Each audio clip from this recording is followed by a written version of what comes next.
On dit que le sang est plus épais que l'eau, mais cette nuit-là, quand j'ai vu ma sœur emmitouflée dans un manteau usé, serrant ses 2 bébés tandis que la neige engloutissait leur petit corps, j'ai réalisé que certaines familles portent du venin dans leurs veines à la place de l'amour. Je n'ai jamais cru à la vengeance, mais quand j'ai vu ce qu'ils lui ont fait, comment ils lui ont tourné le dos et sont partis, quelque chose en moi s'est brisé. Ce qui a suivi a tout changé. Et cela me tourmente encore parce que la vengeance, lorsqu'elle est allumée par l'amour, ne s'arrête pas à la rétribution. Elle remodèle des vies.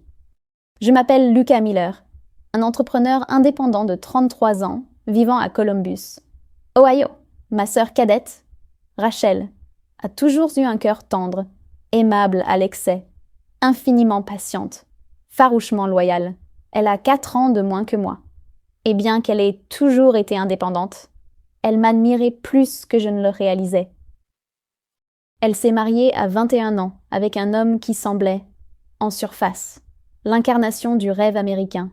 Patrick Callahan, grand, ambitieux et charismatique. Il l'a conquise avec des promesses de stabilité, d'amour et d'un bel avenir. Ils ont déménagé dans une petite ville tranquille de Pennsylvanie, loin de la famille, dans une maison modeste. 1 an plus tard, elle a donné naissance à des filles jumelles, Eva et Lily. Pendant un temps, elle était heureuse. Sa voix au téléphone était légère, son rire sincère. Mais le bonheur, j'ai appris, peut être une cage lorsqu'il est construit sur une fausse espérance. Au fil des ans, Patrick s'est transformé en un compagnon, contrôlant et manipulateur sur le plan émotionnel. Les petites choses ont changé. D'abord, il surveillait ses appels téléphoniques, critiquait sa cuisine et dénigrait sa manière d'élever ses enfants. Puis, les choses plus importantes ont suivi. Il s'est emparé de ses finances, l'a isolé de ses amis et est devenu verbalement abusif. Elle a supporté cela en silence, croyant que rester ensemble était le mieux pour ses filles. Elle ne m'a pas tout dit immédiatement. Les détails sont sortis par fragments. Des confessions noyées dans des appels nocturnes, des pauses entre des sanglots, lors des anniversaires, tout s'est accumulé jusqu'à ce que le barrage cède enfin. Rachel a demandé le divorce, et c'est là qu'elle a vraiment tout perdu.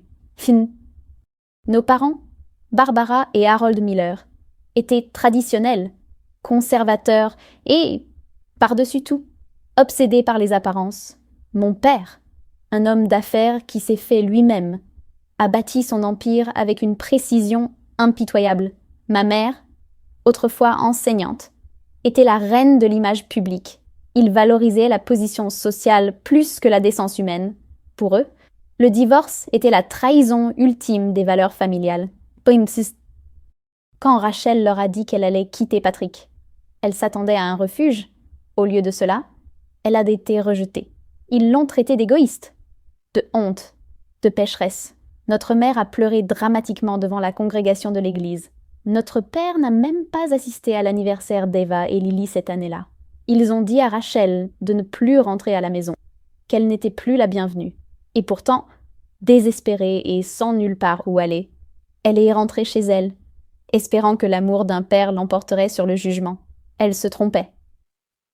C'était fin janvier, durant ce que les météorologues avaient prédit comme la pire tempête de neige de la décennie. Les cieux étaient un rideau gris depuis des jours.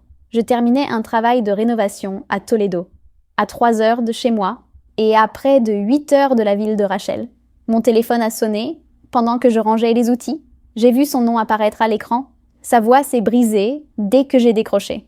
« Lucas, ils m'ont jeté dehors, moi et les filles. Ils ont dit que j'étais une honte. Ma maman m'a appelée une tâche. Et papa regardait simplement. Je les ai suppliés. Eva était pieds que nus. Lily pleurait. Ils m'ont fermé la porte au nez. Boss. J'ai senti quelque chose se briser dans ma poitrine. Je ne pouvais pas réfléchir. Seulement agir. J'ai tout laissé tomber. J'ai couru à mon pick-up et j'ai commencé à conduire. Pas de vêtements de rechange. Pas de seconde chance. Juste la fureur, la neige et la détermination d'un homme qui traverserait le feu pour sa sœur. Les routes commençaient à fermer. La visibilité était réduite à quelques mètres. Des voitures gisaient abandonnées dans les fossés. Mais j'ai continué. Chaque kilomètre, une guerre contre le verglas noir et la fureur. Je me suis arrêtée une seule fois pour faire le plein et acheter du chocolat chaud pour les enfants.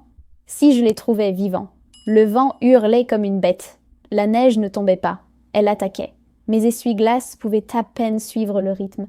J'ai pensé à Rachel berçant ses filles contre sa poitrine, le givre s'infiltrant dans leurs os.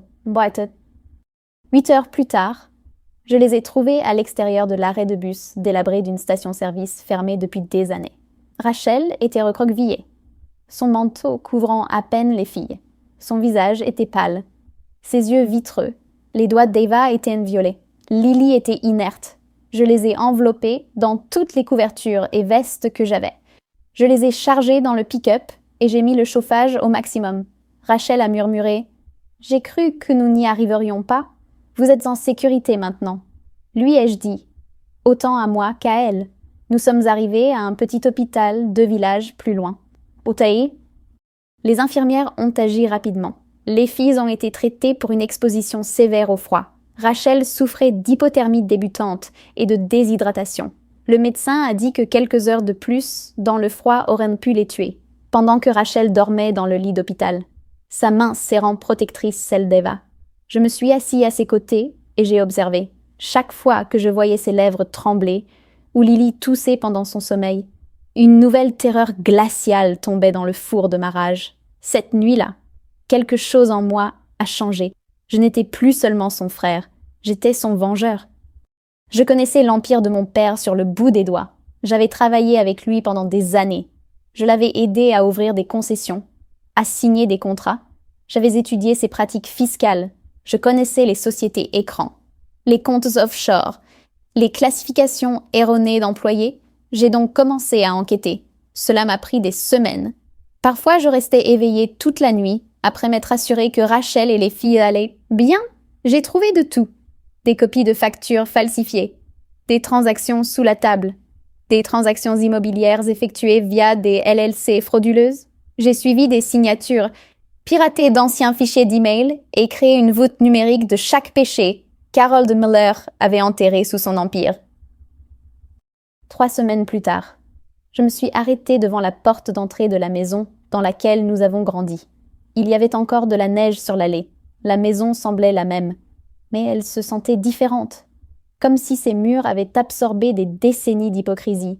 Barbara a ouvert la porte et m'a regardée comme si j'étais un étranger. « Lucas, qu'est-ce que tu fais ici? Je sais ce qu'ils ont fait.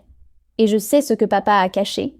Lui ai-je dit. » Elle a cligné des yeux. « Vous nous menacez? » « Non. » ai-je répondu. « Je les tiens responsables. » Je lui ai remis une épaisse enveloppe contenant les preuves.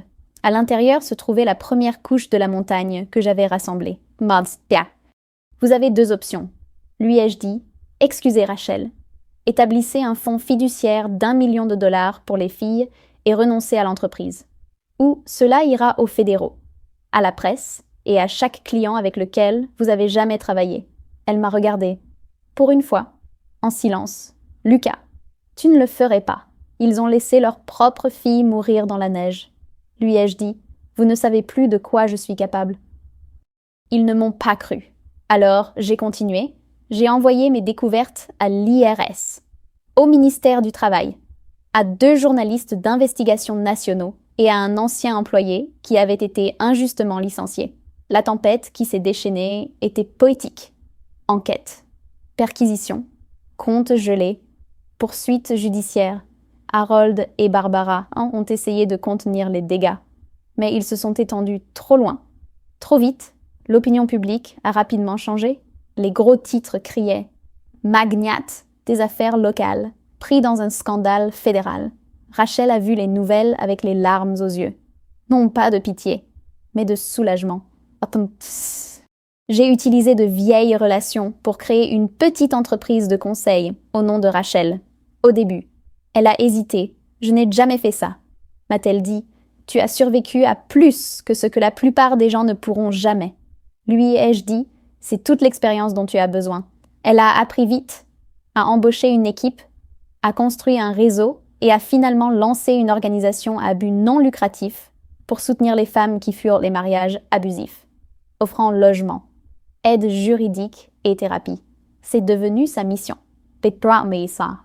6 mois après le blizzard.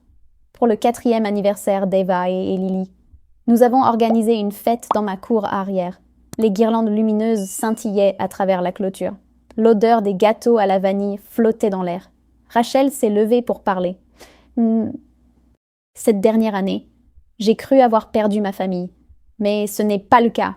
J'ai retrouvé mon frère. Et je me suis retrouvée moi-même. Pour quiconque a été brisé par les personnes qui étaient censées l'aimer. Sachez ceci. Vous pouvez vous reconstruire. Plus tard dans la soirée, elle m'a tendu une lettre. C'était de notre mère. Sans parfum. Elle disait « Je ne savais pas aimer une fille qui a choisi d'être libre. Maintenant, je vois que c'était mon échec. J'espère que le repentir peut être sa propre pénitence. » Rachel a regardé la lettre pendant longtemps. Puis, d'une main ferme, elle l'a brûlée. Les années ont passé. Rachel est devenue un phare dans la communauté. Son organisation à but non lucratif a prospéré. Elle a donné des discours, a aidé des milliers de femmes. Eva et Lily ont prospéré, et moi.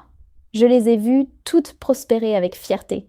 Je n'ai jamais regretté le feu que j'ai allumé, car il a réchauffé les gens que j'aimais, et brûlé la pourriture qui a tenté de les détruire. Parfois, la vengeance ne consiste pas à détruire. Parfois, elle consiste à se racheter. No. Mais cette nuit-là, alors que la neige tombait drue et que le vent hurlait comme un avertissement, je n'ai pas seulement sauvé ma sœur, j'ai enterré le mythe selon lequel la famille doit être acceptée à tout prix, et j'ai ressurgi de cette tempête. Un homme qui n'est plus lié par le silence. La fin.